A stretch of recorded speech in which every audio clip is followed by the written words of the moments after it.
Let's shift your attention to the big story making international headlines now. US President Donald Trump has announced that he's spoken with his Russian counterpart in Vladimir Putin about starting negotiations to immediately end the war in Ukraine.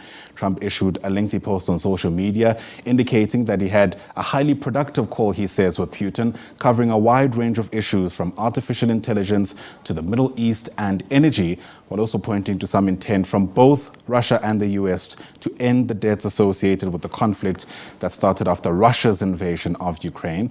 Let's speak more about this. Bring in SABC News correspondent Dasha Chernyshova, beg your pardon, live to us from the Russian capital, that's Moscow. Dasha, great to see you. Thanks very much indeed for making time to speak to us. I mean, perhaps let's just begin with how news from Trump is landing in Russia, given, of course, how long-standing this conflict has been.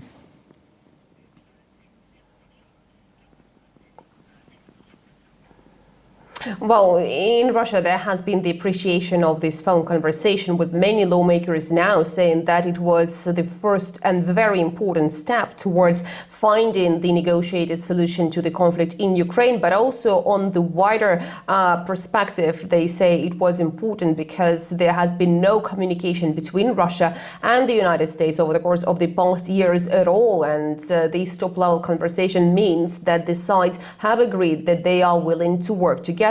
Actually, this is one of the key elements here. The Kremlin spokesman Dmitry Peskov commented on this phone conversation last night, said very clearly that the most important thing is that both sides have agreed to work together. Of course, they do have differences that they will have to make concessions on and find compromises, but we understand that they have agreed that any long-term solution for the conflict in Ukraine will have to be achieved through the negotiated solution. So we understand that in this phone conversation, they have spent 90 minutes talking to one another. They have been discussing numerous issues, but obviously the most important thing is that they have started talking. And also very important, the Russian president not only said that there is the need for continued dialogue. He also invited the US President Donald Trump to visit Russia. He said he is welcome in Moscow, and he also reiterated that there has to be more expanded cooperation between the two countries, also adding that the officials from the United States who are responsible for dealing with the issues of mutual interest are very welcome on the Russian soil. Again, a very stark difference from what we have seen under the previous administration in the United States. Yeah, of course, there are many issues that underpinned the conflict to begin with. And one of those was around Ukraine's desires to join NATO, something seen, of course, as not necessarily palatable for Russian President Vladimir Putin. To what extent are those issues likely to be revisited, given this newly found appetite we're seeing for at least discussions to take place?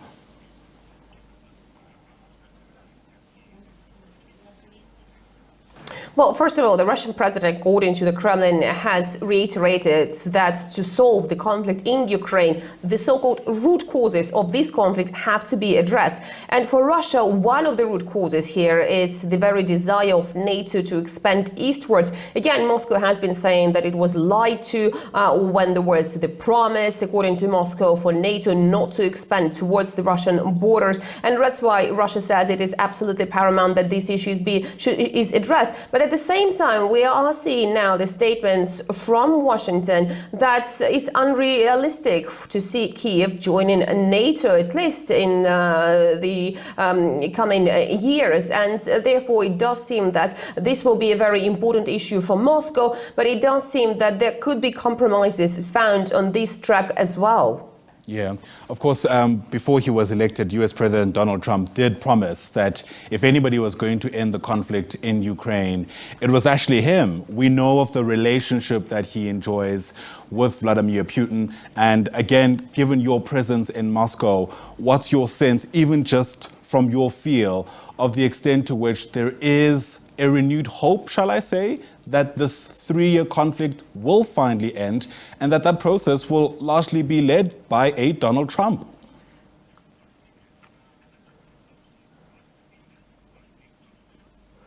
Well, definitely there is the hope that this conflict would come to an end, and the appetite for peace negotiations has been on the rise. This is reflected by the public opinion polls, but also very importantly, you have to keep in mind that public opinion in Russia is shaped by the statements from the government.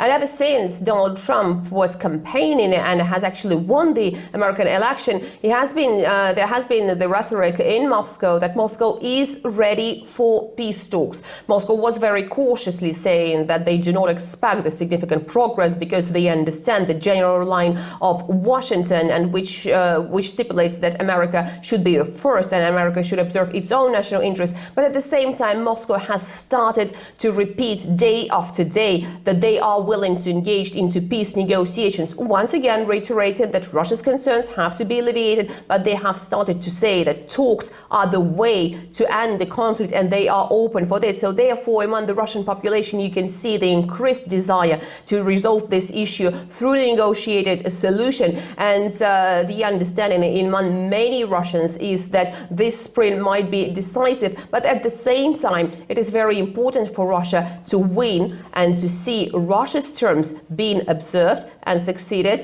when it comes to the end of the fighting. Yeah, I wonder how that will land with Ukraine. By the way, before I let you go, Dasha, have we heard from Moscow about whether or not there's been any kind of interaction between Kyiv and Moscow to this end?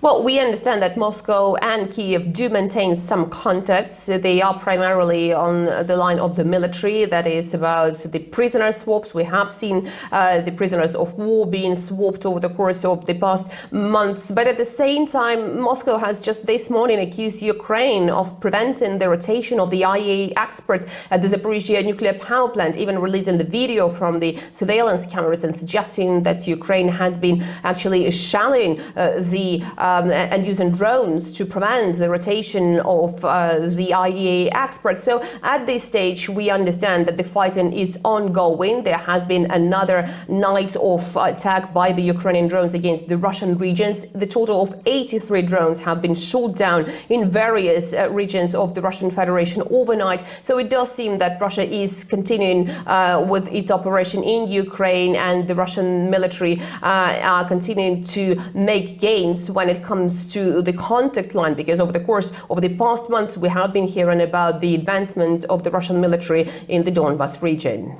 Dasha Chernyshova has left to us there from the Russian capital. That's Moscow. For now, Dasha, thanks very much indeed.